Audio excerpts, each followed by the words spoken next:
നമസ്കാരം. India-Australia border Gavaskar trophy ആരംഭിക്കാൻ പോവുകയാണ്. 5 മത്സരങ്ങൾ അടങ്ങിയ ടെസ്റ്റ് പരമ്പര ഇരു ടീമിനെയും സംബന്ധിച്ച് വളരെ പ്രധാനപ്പെട്ടതാണ്. കഴിഞ്ഞ 2 തവണയും ഇന്ത്യ ഓസ്ട്രേലിയയിൽ ടെസ്റ്റ് പരമ്പര നേടിയെങ്കിലും ഇത്തവണ കാര്യങ്ങൾ എളുപ്പമല്ലെന്ന് തന്നെ പറയാം. ഇന്ത്യയുടെ മിക്ക താരങ്ങളും മോശം ഫോമിലാണുള്ളത്. കൂടാതെ പരിക്കും ഇന്ത്യയെ വേട്ടയാടുകയാണ്. നായകൻ രോഹിത് ശർമ്മ ആദ്യ മത്സരം കളിക്കുന്നില്ല. ഇന്ത്യ നാട്ടിൽ ന്യൂസിലാൻഡിനോട് ടെസ്റ്റ് പരമ്പരയും തോറ്റ ക്ഷീണത്തിലാണ് ഇത്തവണ ഓസീസിലേക്ക് എത്തുന്നത്. ഇന്ത്യയെ ഏത് വഴി ഉപയോഗിച്ചും തോൽപ്പിക്കാനുള്ള തയ്യാറെടുപ്പിലാണ് ഓസ്ട്രേലിയ. ഇതിന്റെ ഭാഗമായി പല സൂപ്പർ താരങ്ങൾക്കും നേരത്തെ തന്നെ ഓസീസ് വിശ്രമം അനുവദിക്കുകയും ചെയ്തിട്ടുണ്ട്. ഇന്ത്യക്ക് ഓസീസിൽ കസറാൻ വിരാട് കോഹ്ലിയുടെ പ്രകടനം വളരെ നിർണായകമാണ്. എന്നാൽ കോഹ്ലി മോശം ഫോമിലാണുള്ളത്. സമീപകാലത്ത് കോഹ്ലി കളിച്ച മത്സരങ്ങളിലെല്ലാം നിരാശപ്പെടുത്തുന്ന പ്രകടനമാണ് നടത്തിയത്.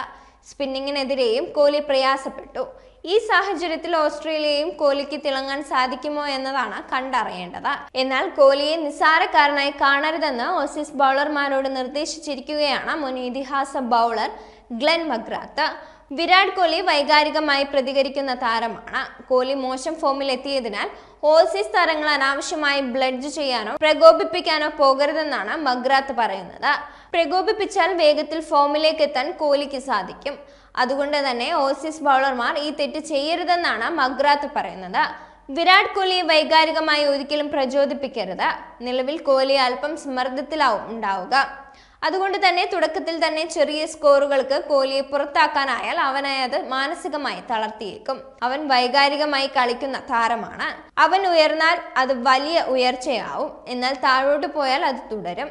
ന്യൂസിലൻഡിനോട് വൈറ്റ് വാഷ് നേരിട്ട ക്ഷീണം ഇന്ത്യൻ ടീമിനുണ്ടാവും. അതിന്റെ സമ്മർദ്ദത്തിൽ നിന്ന് ഉയരാൻ അവർക്ക് സാധിക്കുമോ എന്നതാണ് കണ്ടറിയേണ്ടതെന്നാണ് മഗ്രാത്ത് പറയുന്നത്. വിരാട് കോഹ്ലിയുടെ കരിയറിലെ ഏറ്റവും മോശം ഫോമിലൂടെയാണ് അദ്ദേഹം കടന്നു പോകുന്നത്. ഈ വർഷം ഒരു ടെസ്റ്റ് സെഞ്ചുറി പോലും നേടാൻ കോഹ്ലിക്ക് സാധിച്ചിട്ടില്ല. 6 ഇന്നിംഗ്സിൽ നിന്ന് 93 റൺസാണ് കോഹ്ലി നേടിയത്. ശരാശരി വെറും 15.50 മാത്രമാണ്. ഇതിലൊരു അർദ്ധ സെഞ്ചുറി മാത്രമാണുള്ളത്. എന്നാൽ കോഹ്ലിക്ക് ഓസ്ട്രേലിയയിൽ മികച്ച റെക്കോർഡാണുള്ളത്.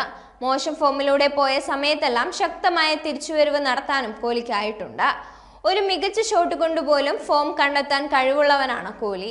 ഓസീസിന്റെ പേസർമാർ കോഹ്ലി മോശം ഫോമിലാണെന്ന് കരുതി പ്രകോപിപ്പിക്കാൻ പോയാൽ അത് കോഹ്ലിയുടെ ആത്മാഭിമാനത്തിന് മുറിവേൽപ്പിക്കും. ഇത് കോഹ്ലിയെ ഫോമിൽ എത്തിക്കാനും സഹായിക്കും. അതുകൊണ്ട് തന്നെ സ്ലെഡ്ജ് ചെയ്യാൻ ഓസീസ് തയ്യാറായേക്കില്ല. കോഹ്ലി ആക്രമണോത്സുകതയോടെ കളിക്കുന്ന താരമാണ്. അതുകൊണ്ട് തന്നെ കോഹ്ലിയെ ഓസീസ് ഭയക്കുക തന്നെ ചെയ്യണം.